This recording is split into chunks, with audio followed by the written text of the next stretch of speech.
오늘 말씀은 저번 주의 말씀에 이어지는 말씀입니다. 저번 주가 1부라면 오늘은 2부가 되겠죠. 35절에 보시면 예수께서 그들이 그 사람을 쫓아냈다 하는 말을 들으셨더니 그를 만나서 이르시되 너가 인자를 믿느냐? 그를 만난 시점이 언제입니까? 사람들이 이 맹인이 되었다가 보는 자를 사람들이 쫓아냈다. 그때 만났다라는 겁니다. 저 진리를 가진 자는 진리를 갖지 못한 자들이 그들을 멸시합니다. 왜냐하면 진리를 갖지 못한 자들은 진리를 가진 자의 말을 알아듣지 못하기 때문입니다. 그리고 그 말이 바보스럽기도 하고 그 말이 또한 내 마음의 가책을 양심에 찔리는 소리를 하기 때문입니다. 그래서 결국 이 진리를 가진 자들이 진리를 만났던 경험이 있는 자, 그러나 아직까지 그 진리에 대해서 확실히 만나지 못하지만 그가 눈을 뜨게 된 자, 진리를 보게 된 자죠. 보지 못했다가 진리를 보게 되므로 그 진리에 대해서 알지 못하는 자들이 그 진리를 보는 자를 결국 쫓아내므로 주님이 이제 그 진리를 본 자 앞에 서서 믿음에 대해서 얘기를 하는 것입니다. 그래서 39절에는 예수께서 이렇게 말씀합니다. 내가 심판하러 이 세상에 왔으니 보지 못하는 자들은 보게 하고 보는 자들은 맹인이 되게 하려 함이라. 보지 못하는 자는 보게 하고 보는 자들은 맹인이 되게 하려 함이라. 역설이죠. 본다면 그것은 보지 못하는 것이야. 저는 보지 못하는데요 하면 그것은 볼 수 있는 거야. 또한 볼 수 있는 가능성이 있어. 그러한 역설로 우리에게 말씀하는 것입니다. 오늘 이 맹인에게 말을 했던 역설과 우리가 살아가면서 그 깨닫는 역설과 가는 것이죠.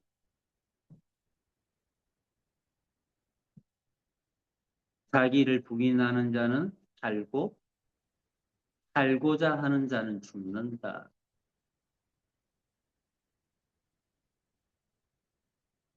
주님은 역설을 통해 진리를 우리에게 증거하고 있는 것입니다. 이 땅을 가지고자 하는 자는 이 땅을 바로 누리지 못하게 되고 이 땅을 버리는 자는 이 땅에서 삶을 다른 참 인간의 삶을 살아간다. 이 땅을 소유하는 자, 이 땅의 욕망을 가지고 살아가는 자는 그 사람은 인생을 허영에 살다가 허비하다가 마지막 날 빈 껍데기로 살게 되고 이 땅을 버린 자는 이 땅의 소망을 보지 못한 자는 모든 것을 가지게 되므로 마지막 날 알곡으로 주님 앞에 서게 된다. 그러한 역설로 말씀은 우리에게 이야기하고 있는 것입니다. 오늘 말씀은 그러면 날 때부터 이 맹인된 자는 어떻게 보게 되었는가? 그러면 보지 못하는 자는 어떻게 보게 되었는가? 보게 하고 하지 않습니까? 그럼 어떻게 보게 되었는가? 그 보는 방법에 대해서 오늘 저는 여러분들에게 말씀을 증거하려고 하는 것입니다. 우리는 찾습니다. 주님을 보는 게 뭐야? 주님을 삶에서 어떤 분들은 인격으로 만났다는데 그 만남이 뭐죠? 잘 모르죠. 이것은 체험과 경험을 통해 깨달음을 통해 아는 부분이죠. 즉, 지식을 통해서는 알아지는 게 진리는 아니라는 겁니다. 지식은 진리로 가는 방향성은 제시하지만 진리 그 자체는 아니죠. 그러나 그 진리를 깨닫고 알게 되고 믿게 될 때 우리는 그 진리를 통해 지식이 뭔지를 우리는 이해하게 되고 설명하게 되는 것입니다. 그래서 한 신학자는 중세 때 뭐라고 합니까? 주님을 알기 위해서 이해하고 믿게 되는 것이 아니라 먼저 믿으면 그것이 이해가 된다라고 하지 않습니까? 우리가 처음에 주님을 알게 되고 믿게 될 때 이해가 되던가요? 지식으로 들어보게 될 때 그게 다 알아지던가요? 이해가 안 되죠. 그러나 처음에 우리는 믿게 됩니다. 믿어지는 것이죠. 누가 복음을 내게 전했는데 믿어지네? 이 말씀 믿어요. 정말 그 주님의 십자가 사건, 그 복음 내가 믿습니다. 그런데 어느 정도 믿다가 교회 생활하다가 성도들과의 교제가 있다가 그리고 성경 공부를 통해 예배를 통해 세월이 흘러가면서 이제 이해가 되기 시작하면서 말씀 가운데 주님을 만나게 되는 것이죠. 그러나 그 주님을 만난다는 게 일시적으로 한꺼번에 모든 게 다 이루어집니까? 그렇게 되지 않죠. 점진적으로 서서히 조금씩 주님을 만나가기 시작하죠. 어디에서요?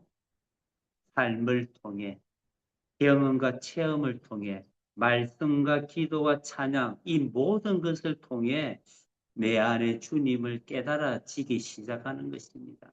그래서 주님을 만날 때는 어떻게 만납니까? 내 외적인 사건을 통해서 내 마음의 깨달아짐으로 이렇게 만나지게 되는 것입니다. 그래서 우리가 주님 앞에 칭의와 성화, 거듭남과 성화, 성숙의 단계는 우리는 내적인 재료와 외적인 재료를 통해서 그분은 우리를 빚어 가신다라는 겁니다. 빚는다는 게 뭐죠? 토기장이가 땅에 한 꿈에 진흙을 가지고 자기가 생각했던 그것을 빚어 만들지 않습니까? 도자기를 만들든지 어떤 물건을 그것으로 만들죠. 그러면 그 토기장이가 그 진흙으로 자기의 있는 그 속에 있는 생각을 가지고 그 생각대로 그 진흙을 빚어내죠. 모양을 만들어내죠. 그러면 그 모양 속에 그 컵이라 할지라도 그 컵 안에는 그 땅에 있는 재료, 그 안에는 뭐가 들어가 있습니까? 그 토기장이의 생각이 들어가 있는 것이죠. 그래서 그 한 물건 안에는 땅의 재료와 하늘의 재료, 생각과 흙이 합쳐져서 그 하나의 컵이 만들어진 것입니다. 이처럼 오늘 이 맹인이 하나님을 만나게 되었다라는 것은 어떤 재료로 만들어졌습니까? 어떤 재료가 날 때부터 맹인이 되었는데 이 맹인은 어떻게 보게 되었죠? 그 말씀을 9장 5절과 6절에 이렇게 10절에 이렇게 말씀하고 있습니다. 요한복음 9장 5절, 6절, 7절에 보십시오. 내가 세상에 있는 동안에는 세상의 빛이로라. 이 말씀을 하시고 땅에 침을 뱉어 진흙을 이겨 그의 눈에 바르고 이르시되 실로암 못갓에 가서 씻으라. 실로암 못에 가서 씻으라 하시니 실로암은 번역하면 보냄을 받았다는 뜻이라. 이에 가서 씻고 밝은 눈으로 왔더라. 여기에 뭐가 있습니까? 여기에 보면 하늘의 재료와 땅의 재료가 있습니다. 사람이 신이와 성화가 하나님이 우리를 재창조의 역사를 만들어가는 그 과정이 뭐라고 했습니까? 하늘의 재료, 땅의 재료로 만든다고 했습니다. 하늘의 재료는 뭐죠? 성령입니다. 하나님입니다. 땅의 재료는 뭡니까? 이 땅에 있는 재료, 우리의 삶과 우리의 사건들과 우리의 살아가는 일상의 모든 것들을 통해 하나님은 우리를 빚어내신다라는 것입니다. 그래서 그 모든 것 안에는 어떤 것들이 있을까요? 자녀와의 관계에서도 마찬가지입니다. 부부의 관계에서도 마찬가지 있습니다. 직장에서 동료와의 관계에서도 마찬가지고, 그리고 경제적인 부분과 질병적인 부분을 통해서도 그러한 땅의 재료를 가지고 하나님은 내 속에 성령을 통해서 그것을 빚으면서 하나님의 마음을, 그리스도의 마음을 가지게 만드는 것이, 이것이 재창조인데 하늘의 재료와 땅의 재료로 그것이 만드는데, 오늘 그 말씀을 5장에서 요한복음 9장 5절에서 7절까지의 그 내용이 있는 것입니다. 내가 세상에 있는 동안에는 세상의 빛이라. 하늘의 재료죠. 내가 세상의 빛이야. 땅에 없는 하나님이야. 하늘에 있는 빛, 성령이야. 그 얘기, 하나님이야 내가 세상에 없는 그 재료를 말씀합니다. 그러면서 6절에 이 말씀을 하시고 땅에 침을 뱉어 진흙을 이겨 그의 눈에 바르시고, 침과 진흙을 얘기합니다. 침은 뭘 상징할까요? 내가 세상의 빛이야. 침은 어디에서 나온 것이죠? 그 빛 대신 주님 속에서 나온 겁니다. 빛이. 우리는 그렇게 생각하죠. 에이, 주님이 어떤 사람은 손을 얹어 치유하기도 했는데, 말씀으로 치유했는데, 이 맹인은, 보지 못하는 맹인은 왜 침을 뱉다 더럽게 이렇게 하시는 거, 그렇게 말씀하기도 하죠. 그런 말을 하는 사람도 들어봤습니다. 그런데 오늘 왜 주님은 침이라는 말을 쓰면서 이걸 재료를 썼죠? 침은 하늘의 재료를 상징하는 것입니다. 주님께 나왔다라는 것이죠. 하늘나라에서 온 그 하나님 그리스도, 곧 하나님의 아들, 곧 그 하나님으로부터 나왔던 그 침, 하나님의 그 하늘의 재료, 그 얘기를 하는 것입니다. 그것을 가지고 땅에 있는 진을 가져 빚었다라는 겁니다. 그 진흙을 눈에 바르고 뭐라고 합니까? 이르시되 실로암 묵새 가서 씻으라 하시니, 실로암은 번역하면 보냄을 받았다는 뜻이라. 이에 가서 씻고 밝은 눈으로 왔더라. 어떻게 됩니까? 하늘의 재료와 땅의 재료로 빚어서 내 눈에 밝라. 어떻게 합니까? 이게 가서 씻으라니 했잖아요. 그래서 가서 씻고 밝은 눈으로 왔다. 순종해. 땅에 재료가 와서 임했어. 그 말씀이 있으면 가서 씻으라는 것은 하늘의 재료죠. 또한 말씀 66권으로 볼 때는 이것이 우리에게 문자로 주신 말씀, 이 땅에 있는 하늘의 재료를 품고 있는 이 땅에 있는 언어인 것이죠. 땅의 재료인 것입니다. 말씀은 땅에 있는 문자, 그 재료 안에 하늘의 하나님의 생명이 담긴 그 재료죠. 이것을 잘 이해하시기를 바라고요. 그 말씀으로 가서 씻으라니 어떻게 됩니까? 이에 가서 씻고 밝은 눈으로 왔더라. 눈에 발라 침과 진흙을 이겨 눈에 발라 가서 씻었더니 밝게 왔다. 순종을 통해서 하나님의 역사가 이루어짐으로 여기에 그가 거듭나게 되고 보게 됨으로 주님을 발견하게 된 것입니다. 칭의는 일순간에 일어나는 것입니다. 성령이 우리에게 임함으로 우리가 그 하나님의 말씀을 믿고 그 믿음을 통해 우리 속에 성령이 임함으로 칭의가 일어나는데 칭의는 우리의 순간적으로 일어나는 사건입니다. 그러나 우리의 성화는 우리가 칭의를 얻었다고 했어요. 여러분들이 가서 천사의 말을 하거나 하나님의 사랑으로 살아가실 수가 있습니까? 칭의를 받았다고 해도 어제의 삶을 우리는 오늘 이 순간 살아냅니다. 살아갑니다.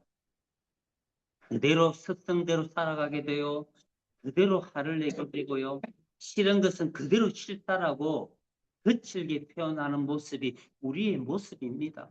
짜증내고 화내고 분내고 시기하고 질투하고 믿고 칭의를 받았다고 해서 우리는 바른 삶을 살아가느냐?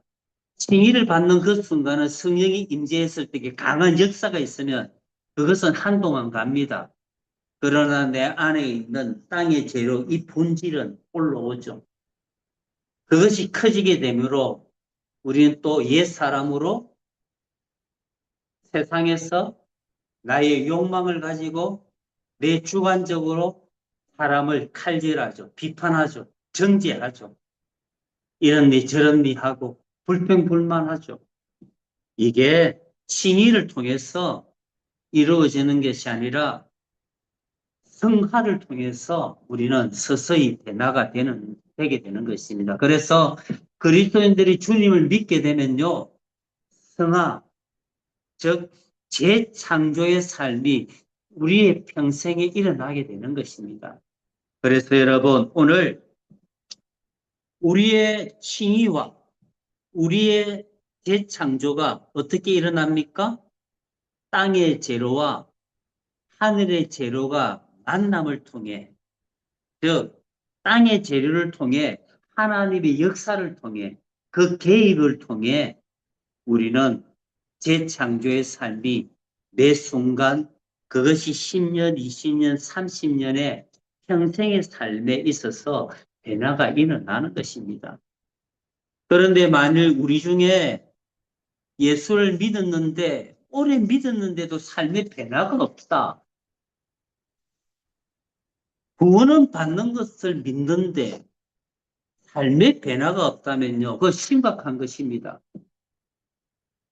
주의 말씀에 순종이 없었던지 아니면 하나님의 음성을 듣지 못하고 깨닫지 못해서 내게 변화되어야 될 것이 무엇인지를 깨닫지 못한다라는 것입니다.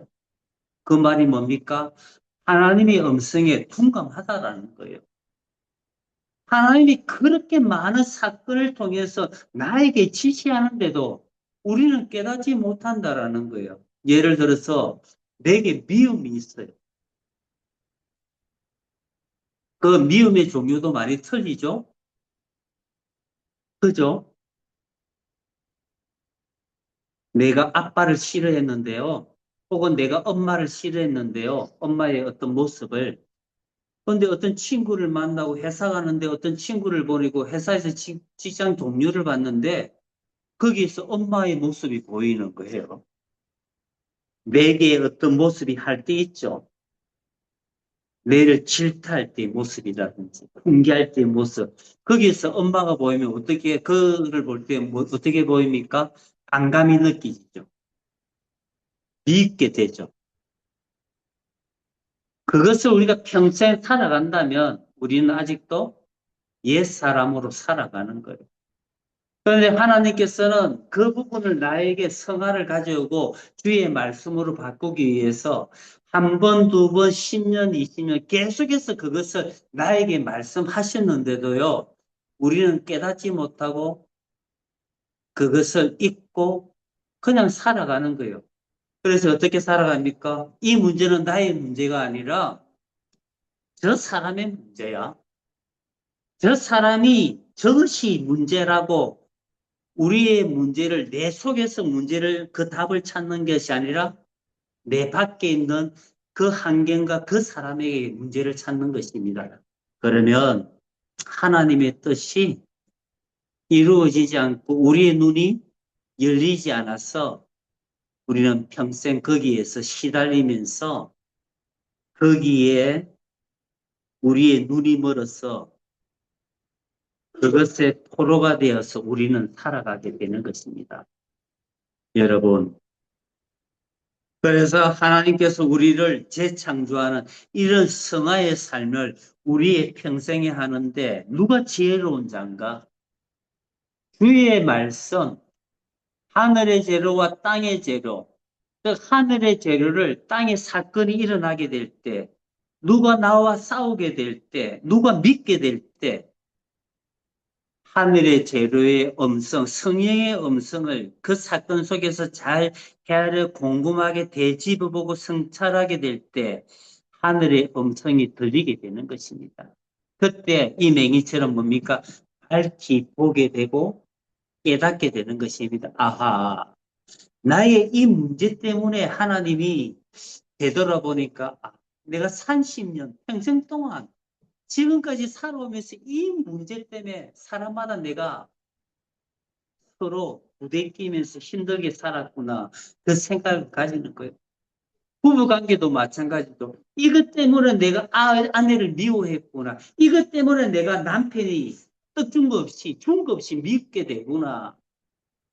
그것을 깨닫게 되는 것입니다. 그것을 보게 되는 것이죠. 그때 어때요? 다음에 그 사건이 또 안 옵니까? 오게 됩니다. 다음에 오게 되면요, 이제 깨달아요. 아하, 저게 이제 보이기 시작하죠? 그러면요, 주님께 내 마음을 싹 내려놓습니다. 그러면 그 문제가 잘 지나가게 되고요. 다음에 또 와요. 한 번만이 끝나는 게 아닙니다. 계속 반복해서 오게 되는데요. 그것이 이제 그 횟수가 많아지죠. 뒤에는 쉽게 내려지게 됩니다. 그리고 뒤에는 오게 되면 금방 물리지게 됩니다. 뒤에는요, 이제는 오지 않게 되는 것입니다. 오더라도요, 그게 힘이 안 듭니다. 가볍게 그것을 물리치게 되는 것입니다. 그래서 여러분, 내 삶, 이 사건 속에 일어나게 될 때 하늘의 재료를 잘 깨닫고 성령의 음성을 잘 깨닫고 그 말씀을 순종하게 될 때 그 말씀, 그 사건을 잘 깨닫고 이해하게 되고 그것을 인지하게 되고 인식하고 깨닫게 될 때 무엇인가를 그 사건을 통해 하나님의 음성을 듣게 될 때 우리는 거기에서 성화, 하나님이 원하는 재창조 성화의 삶, 곧 그리스도의 마음이 그 반감과 미움의 자리에 하나님의 따뜻한 사랑의 마음이 임하게 되는 것입니다. 창세기에도 땅의 재료와 하늘의 재료를 말씀합니다. 창세기 2장 7절에 펴보십시오. 여호와 하나님이 땅의 흙으로 사람을 지으시고 생기를 그 코에 불어넣으시니 사람이 생명이 되니라. 이 생명은 뭡니까? 살아있는 존재, 즉 사람이 하나님과 교통할 수 있고 사람이 사람과의 관계에서 생명을 주고받는 한 사람으로 살아가는 그 존재, 그것이 생명이라는 이 언어 속에, 이 단어 속에 있는 것입니다. 여기에서 땅의 재료와 하늘의 재료로 만드셨죠? 뭡니까? 하나님이 땅의 흙으로 사람을 지으시고 생기를, 이게 뭡니까? 흙은 땅의 재료고 생기는 하나님의 그 쟁기, 하나님, 하늘의 재료죠. 생기. 그 속에 하나님을, 그 생기를 불어넣으시니 사람이 살아있는 존재, 곧 생명이 되었다. 그렇게 말씀합니다. 오늘 요한복음 9장에 있는 말씀을 비춰보면 뭡니까? 요한복음 창세기 2장에 있는 말씀과 거의 같죠. 침으로 진흙을 이겨 눈에 발랐다고 하지 않습니까? 주님이. 주님이 침을 뱉어 진흙을 이겨 그의 눈에 바르고 침은 창세기 2장에 비유하면 뭡니까? 하나님의 생기를 그 코에 불어넣으시는 생기 아닙니까? 그리고 진흙은 뭡니까? 창세기 2장에 보면 흙을 빚어 그 얘기인 것입니다. 하나님이 땅의 흙으로 주님이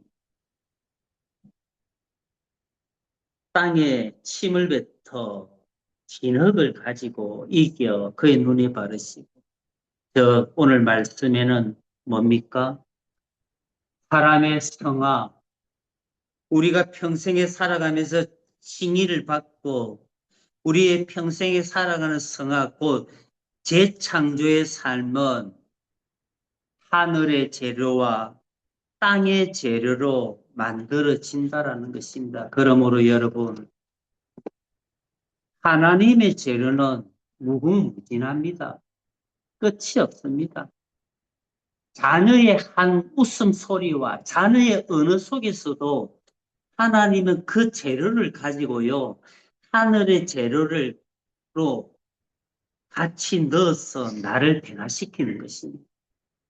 시간에 지나가는 한 소리도 회사에서 누구의 소리도 부부의 서로의 관계의 소리에 있었어도 식탁에 음식을 가지고 있었어도 설거지해야 하는 그 설거지 속에서도 그 땅의 재료를 가지고 하늘의 재료를 품어 넣으셔서 내 속에 넣으시고 그 속에 넣으셔서 하나님은 나를 재창조에 만드신다라는 것입니다.